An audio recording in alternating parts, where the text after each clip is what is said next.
Hello guys, welcome back to my channel creative story में आपका स्वागत है। गाइस, अगर आपको मेरी स्टोरी पसंद आती है तो please like share and comment करके मुझे ज़रूर बताइए कि आपको मेरी स्टोरी कैसे लग रही है। और जो भी मेरे चैनल पे नए आ रहे हैं प्लीज़ मेरे चैनल को सब्सक्राइब करें। Thank you. अब हम अपनी स्टोरी पर आगे बढ़ते हैं। अभी तक हमने देखा ईवो अपने रूम में जाकर बस इधर उधर कर रहा था और सोच रहा था मेरा जान इस वक्त कहाँ होगा। अब आगे कुछ ही देर में यान और निये ईवो के मेंशन में आ जाते हैं। निये तो इतना गुस्से में था कि वो जाते ही ईवो को एक स्लेब मारता है और उसके कॉलर को पकड़कर पूछता है, मेरा जान कहाँ है ईवो। ईवो कुछ नहीं बोलता। यान निये को दूर हटाता है। तब तक जिया भी ऊपर आ जाती है। निये बहुत गुस्से में था। वो तो केवल ईवो को घूरे जा रहा था। यान जिया से कहता है, जिया तुम प्लीज़ निये को बाहर ले जाओ। जिया निये को बाहर ले जाता है और अब यान ईवो से कहता है, ईवो बताओ क्या हुआ है। ईवो कहता है, यान जान गुस्से में घर से चला गया। यान कहता है, और वो गुस्सा किस बात से हुआ जो वो घर छोड़कर चला गया। अब ईवो यान को सब कुछ बता देता है जो आज जान और ईवो के बीच हुआ था। वो यान को बता देता है कि जान उसके करीब आना चाहता था और वो पास आ भी गए थे, मगर फिर उसने जान को छोड़ दिया और खुद वॉशरूम में जाकर मास्टर बेड करके अपने आप को रिलीज किया। और जान ने ये सब देख लिया और वो गुस्से में कमरे से बाहर निकल गया। और मैंने सोचा कि वो थोड़ी देर में ऊपर आ जाएगा, मगर जब काफ़ी देर हो गई तो मैं उसे देखने नीचे गया, मगर वो वहाँ नहीं था। यान ईवो की बात सुनकर ईवो पर ही चिल्लाता है और कहता है, ईवो तुमसे बड़ा बेवकूफ़ मैंने आज तक नहीं देखा। जब जान तुम्हारे पास आना चाहता था तो तुमने उसे पास आने क्यों नहीं दिया। ईवो कहता है, इसलिए यान कि मेरा जान बहुत कमज़ोर है और मैं उसके साथ या फिर अपने बेबी के साथ रिस्क नहीं ले सकता। यान कहता है, क्या मतलब ईवो। ईवो कहता है, डॉक्टर ने मुझे बताया कि मेरा जान बहुत कमज़ोर है। इनफैक्ट उसकी एज भी कम है।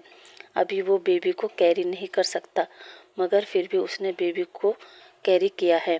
और अगर मैं उसके पास जाता तो मैं सच में जान को हर्ट कर देता, जो मैं नहीं करना चाहता था। इसलिए मैं उससे दूर हट गया, क्योंकि डॉक्टर ने मुझे बताया कि उसकी प्रेगनेंसी में कॉम्प्लिकेशन है और ऊपर से ये मेल प्रेगनेंसी है। तो तुम ही बताओ यान, जब फीमेल की हालत ही ख़राब हो जाती है एक बेबी को बर्थ देने में, तो तुम ही सोचो मेरा जान क्या ये सब बर्दाश्त कर पाएगा। इसलिए मैं जान से हट गया। यान ईवो की बात सुनकर कहता है, ईवो अगर ऐसी बात थी तो तुमने जान को क्यों नहीं बताई। ईवो कहता है, इसलिए कि यान जान की मेंटली हालत कमज़ोर है। अगर मैं उसे ये सब बताता तो शायद वो ये सब बर्दाश्त नहीं कर पाता। इससे जान के अबॉर्शन होने के चांस और बढ़ जाता। यान कहता है, मगर ये सब कैसे। ईवो कहता है, ये सब तो मैं नहीं जानता कि जान की मेंटली कंडीशन इतनी वीक क्यों है। तभी गेट पर निये ईवो और यान की सारी बातों को सुनता है और कहता है, शायद ये सब उसके उन 7 साल कैद में रहने का नतीजा है। मगर ईवो, आज तुमने जो किया है वो भी सही नहीं था। मेरा मतलब डॉक्टर ने तुम्हें जान को खुश रखने को कहा था और आज उसकी खुशी तुम्हारे पास आने की थी। मैं जानता हूँ कि ये सब तुमने जान के लिए किया है, मगर तुम सोचो, तुमने तो खुशी देने के चक्कर में उसे और दुख दे दिया और अब वो अपने दिमाग में और ज़्यादा ख्याल बनाने लगेगा। इससे क्या उसकी हेल्थ ख़राब नहीं होगी। अरे अगर उसकी खुशी तुम्हारे साथ में थी तो तुम्हारे पास आने की थी, तुमसे प्यार करने की थी तो कर लेते, ज़्यादा हाश और अग्रेसिव नहीं होते। मेरा कहने का मतलब समझ रहे हो नहीं वो। वो अपना सिर हाँ में हिलाता है और अब वो निये से कहता है, सॉरी निये, ये सब तो मैंने सोचा ही नहीं, मगर अब पता नहीं मेरा जान कहाँ होगा, किस हालत में होगा। निये कहता है, मुझे पता है वो कहाँ होगा। ईवो एकदम कहता है, कहाँ है वो। निये कहता है, चलो मेरे साथ। और निये उसे जान के अपार्टमेंट के बाहर लाता है और कहता है, ये जान का अपार्टमेंट है, वो यहीं होगा और अब जाओ और उसे अच्छे से मनाओ। ईवो गाड़ी से उतरता है और जान के गेट के पास जाकर गेट खोलने का इंतज़ार करने लगता है, क्योंकि इस समय वो जान को डिस्टर्ब नहीं करना चाहता था। ईवो वहीं डोर के पास बैठ जाता है और कब उसकी आंख लग जाती है उसे पता ही नहीं चलता। अब करीब 10 बजे जहान अपना डोर खोलता है अपने लिए खाने पीने का सामान लेने के लिए। जैसे ही जहान गेट खोलता है तो वो ईवो को देखकर चौंकता। जहान सोचता है ईवो यहाँ पर कैसे, मैंने तो उसे यहाँ का एड्रेस ही नहीं दिया था। क्या निये ने बताया होगा? पर निये को ईवो इतनी रात को फ़ोन नहीं करेगा, तो क्या ये रात में मेरा पीछा करते करते यहाँ पहुँचा होगा? जहान ये सब सोचता है और फिर ईवो को इग्नोर करके बाहर मार्केट चला जाता है और अपने लिए और ईवो के लिए कुछ खाने का सामान लेकर वापस आता है। जहाँ ईवो अभी भी सोया था। जहान अपने रूम में जाता है, सारा सामान रखता है और वापस बाहर आता है और ईवो को उठाता है। ईवो भी एकदम उठकर बैठ जाता है और वो जहान को अपने पास देखकर एकदम उसे हक करता है और जहान से कहता है, जहान तुम मुझे छोड़कर कहाँ चले गए थे? प्लीज़ जहान मुझे माफ़ कर दो, मैं अगली बार से कभी भी तुम्हें हर्ट नहीं करूँगा। प्लीज़ जहान मुझे माफ़ कर दो। जहान इधर उधर देखता है और ईवो से कहता है, ईवो अंदर चलो, यहाँ कोई देख लेगा। ईवो कहता है, नहीं, कोई देखता है तो देखे, मुझे उनसे फ़र्क नहीं पड़ता। पहले तुम बताओ, क्या तुमने मुझे माफ़ कर दिया? जहान कुछ भी नहीं कहता और ईवो से हटकर अंदर जाने लगता है। अब ईवो भी जहान के पीछे पीछे अंदर आ जाता है। जहान किचन में जाता है, ईवो भी जहान के पीछे पीछे किचन में चला जाता है और जहान से बात करना चाहता था, मगर जहान ईवो को फुल इग्नोर करके अपने और ईवो के लिए ब्रेकफास्ट तैयार करने लगा। कुछ ही देर में जहान अपना और ईवो का ब्रेकफास्ट लगा देता है। जहान ईवो से कहता है, क्या तुम ब्रेकफास्ट करना चाहते हो या फिर पहले शावर लेना चाहते हो? ईवो कहता है, मैं पहले शावर लूँगा। जहान कहता है, ठीक है, फिर जाओ और शावर ले लो। ईवो वॉशरूम में चला जाता है और शावर लेने लगता है। शावर लेने के बाद जब वो अपने कपड़े देखता है तो उसके पास तो उसके कपड़े ही नहीं थे। वो वॉशरूम से जहान को आवाज़ देता है। जहान भी ईवो की आवाज़ सुनकर उसके पास जाता है और कहता है, बताओ क्या बात है, क्यों आवाज़ लगा रहे हो? ईवो कहता है, जहान यहाँ तो मेरे कपड़े ही नहीं है। जहान कहता है, कैसे होंगे, भूल गए? ये मेरा अपार्टमेंट है। ईवो कहता है, अब क्या होगा, मैं क्या पहनूंगा? जहान कहता है, रुको मैं कुछ देखता हूँ। मगर जहान के पास भी वहाँ ज़्यादा कपड़े नहीं थे, क्योंकि जब से उसने वो अपार्टमेंट खरीदा था तब से वो केवल 1 या 2 दिन ही रहा होगा, इसलिए उसके पास भी वहाँ कोई कपड़े नहीं थे। जहान ईवो के पास जाता है और ईवो से कहता है, सॉरी ईवो, पर यहाँ मेरे पास भी ज़्यादा कपड़े नहीं हैं। ईवो कहता है, अब क्या होगा? तभी ईवो की नज़र जहान के बाथरूम पर जाती है। ईवो वही पहनकर वॉशरूम से बाहर आ जाता है। जहान ईवो को देखता है तो वो हंसने लगता है, क्योंकि जहान का बाथरूम ईवो पर छोटा हो रहा था। ईवो जहान को देखता है और कहता है, जहान हंसना बंद करो, मुझे पता है इसमें मैं फ़नी लग रहा हूँ, मगर मैं क्या करूँ, तुम्हारे पास इसके अलावा कुछ नहीं है। अब ईवो बड़ी मुश्किल से उस बाथरूम को एडजस्ट करता है और ब्रेकफास्ट टेबल पर बैठकर ब्रेकफास्ट एंजॉय करता है। अब वो जिया को कॉल करता है और जिया से कहता है, मेरे और जहान के कुछ कपड़े और मेरी फाइलें यहाँ भिजवा दो। जिया कहती है, ठीक है। जहान जब ईवो के मुंह से ये सब सुनता है तो ईवो से कहता है, तुमने यहाँ सामान क्यों मंगवाया?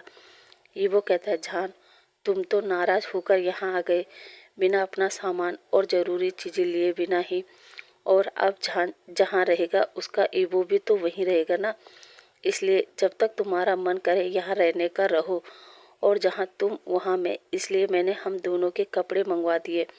जहान शौक होकर ईवो को देखने लगा। अब जहान ब्रेकफास्ट टेबल से उठता है और कहता है, ईवो तुम मुझसे इतना परेशान क्यों करते हो? ये नहीं कि मुझे मनाओ और अपने साथ अपने मेंशन में ले जाओ, मगर इनको तो मेरे इस छोटे से अपार्टमेंट में रहना है। जहान कुछ सोचो, तुम ईवो के साथ इस छोटे से अपार्टमेंट में कैसे एडजस्ट करोगे? और मैं तो छोड़ो, ईवो कैसे एडजस्ट करेगा, क्योंकि उसने तो कभी इतना छोटा अपार्टमेंट देखा भी नहीं है। इधर जहान जब बाहर जाता है तो देखता है ईवो वहाँ हॉल में नहीं था। वो पहले गेस्ट रूम में देखता है, मगर ईवो वहाँ नहीं था। फिर वो अपने बेडरूम में जाता है जहाँ ईवो मस्त करके सो गया था, क्योंकि वो बेचारा पूरी रात जागा था। ये देखकर जहान ईवो के पास जाता है और ईवो को गौर से देखने लगता है। जहान को ईवो इस समय एक बेबी की तरह लग रहा था, जिसे किसी चीज़ की परवाह नहीं है। जहान एकटक ईवो को देखे ही जा रहा था। इस समय जहान का मन कर रहा था कि ईवो के उस सॉफ्ट सी लिप्स पर एक हॉट और पैशनेट किस करे और उन्हें बाइट करे, मगर जहान अपने आप पर कंट्रोल कर रहा था। तभी जहान सोचता है, एक मिनट, कल से मेरे मन में ऐसे ख्याल क्यों आ रहे हैं? क्यों मेरा मन बार बार ईवो की तरफ अट्रैक्ट हो रहा है? क्यों मेरे दिमाग में वो सब करने का ख्याल आ रहा है?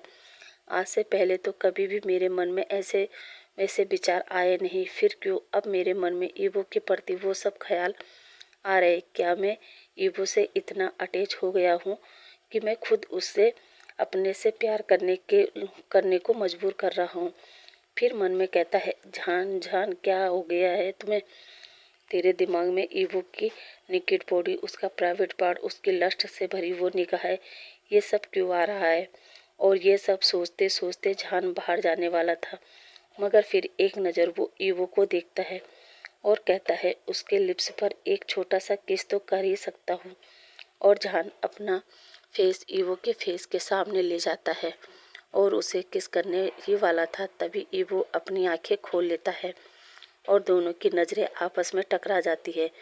कुछ देर तो दोनों एक दूसरे को ऐसे ही देखते हैं, मगर फिर जान एकदम खड़ा होता है और एम्ब्रेस होकर कहता है, मैं तो मक्खी को हटा रहा था। ईवो कहता है, अच्छा, मक्खी कहाँ बैठी थी? ये सुनकर तो जान हिचकिचाते हुए कहता है, वो तुम्हारी लिप्स पर। अब ईवो उठकर बैठ जाता है और कहता है, अच्छा, तो मक्खी तो तुम हाथ से उड़ा सकते थे ना, फिर मेरे फेस के इतने नज़दीक आने की क्या ज़रूरत थी? कहीं तुम मक्खी को फूंक मारकर तो उड़ाने वाले तो नहीं थे? जहान एकदम घबरा कर कहता है, हाँ, मैं फूंक मारकर उड़ाने वाला था।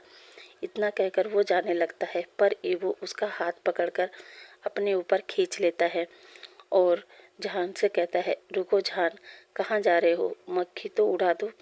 जहान तो अपनी आंखों को बड़ी बड़ी कर लेता है। ईवो तुरंत जहान के लिप्स पर अटैक करता है और जहान के लिप्स को सक करने लगता है। जहान तो ईवो का ऐसा रिएक्शन देखकर सोचने लगता है कि कल भी इसने ऐसे ही किया था और फिर मुझे अधूरा छोड़ दिया था, मगर ईवो जहान के लिप्स को लिक सक कर ही रहा था। जैसे ही जहान ईवो को दूर हटाकर कुछ बोलने वाला था, तभी ईवो अपनी टंग जहान के माउथ में डाल देता है और उसके पूरे मुंह को एक्सप्लोर करने लगता है। ईवो की वो गर्म सांसें जहान को अपने फेस पर महसूस हो रही थी। अब धीरे धीरे जहान भी ईवो के उस किस में मेल्ट होने लगता है। अब जहान भी ईवो को रिस्पॉन्स कर रहा था। अब 15 मिनट तक उन दोनों का हॉट किस चलता है।